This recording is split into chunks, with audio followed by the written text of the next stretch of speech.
So Amazon.com sent out an email to its customers saying that if you have a dispute with them, no longer would you go to arbitration, you'd go to federal court. If you're puzzled by that email, join the club. Let's talk about that in today's video.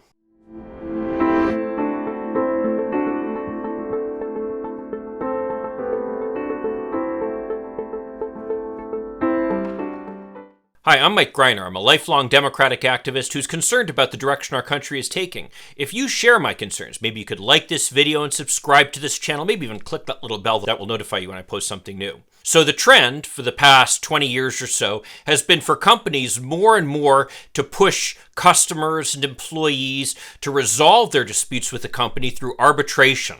Arbitration is a private process used to resolve disputes. Lawyers refer to it as alternative dispute resolution. It's a way, theoretically, of resolving disputes outside of court without having to involve the expense or the time or the public nature of a court hearing.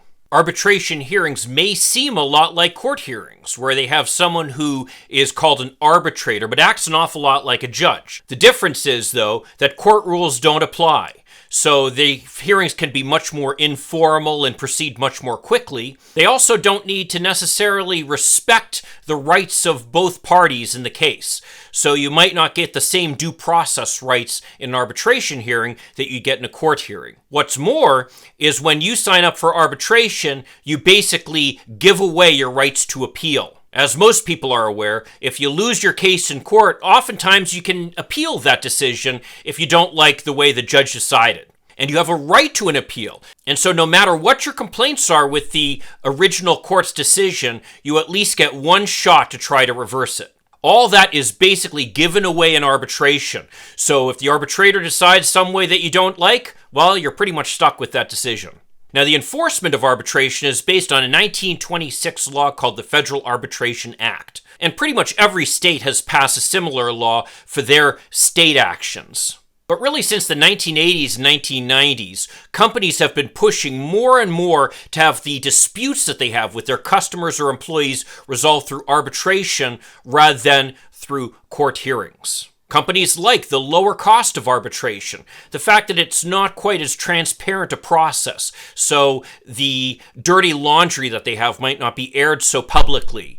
They like the fact that the process goes more quickly, so legal fees might be lower. They also like the fact that, frankly, it's something that people are less aware of. So as a result of it, people might be less likely to file arbitration actions than they are lawsuits.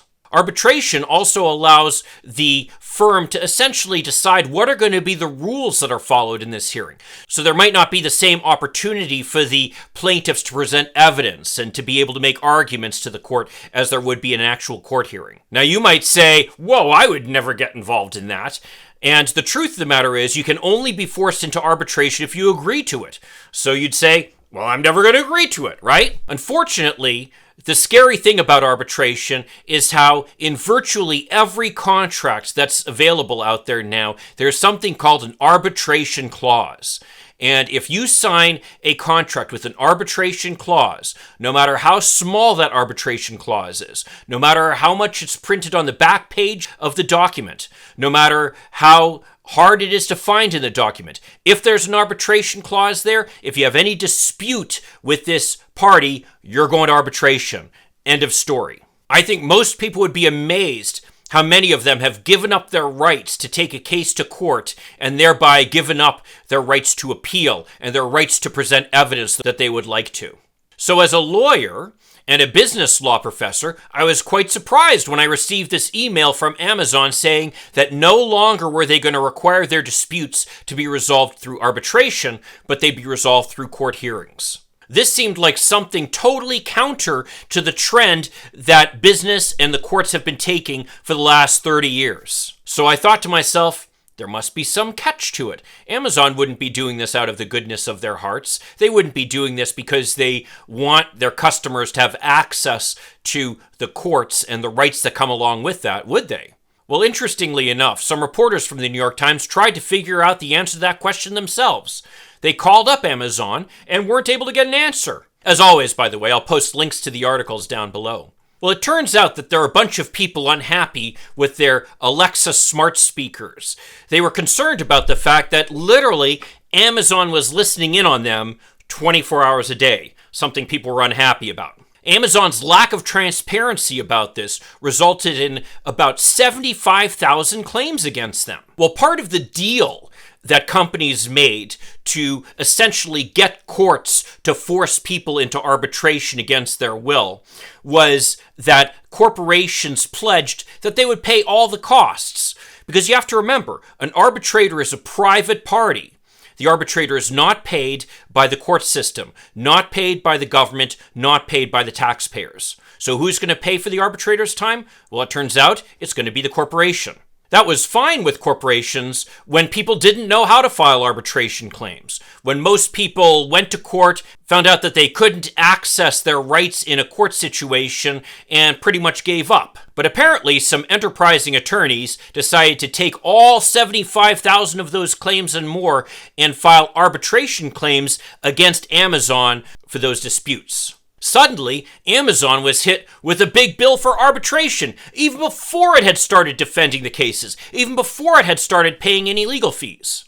Suddenly, Amazon's like, whoa, we don't want to be doing that. And all of a sudden, they change their terms of service and say, let's go to court instead. Now, I would argue, given the fact that the rights of consumers and employees have been curtailed time and again through arbitration agreements, that this is actually a big positive step. People are going to have access to rights that they didn't have in arbitration by going to court. Now, it's true that Amazon might have reduced their initial bill through this action, but at least people will have the opportunity to truly present their cases. And what's more, people will have appeal rights if they don't like the decision made by the trial court. So if you received that email and were puzzled by it, it's good news for all of us Amazon customers. Hopefully, this is just the first step of many where businesses are going to kind of back away from their reliance on arbitration and instead allow people to have the full rights that are guaranteed to them in an American court of law. Well, if you agree with me or disagree with me, I'd love to hear your comments down below. And if you have any further questions about this issue, I'd also like to hear your comments. I'll do my best to respond to as many of them as I can. In the meantime, if you could like this video and subscribe to this channel, that'd be a huge help. I'll see you in the next video, and let's hope for continued progress.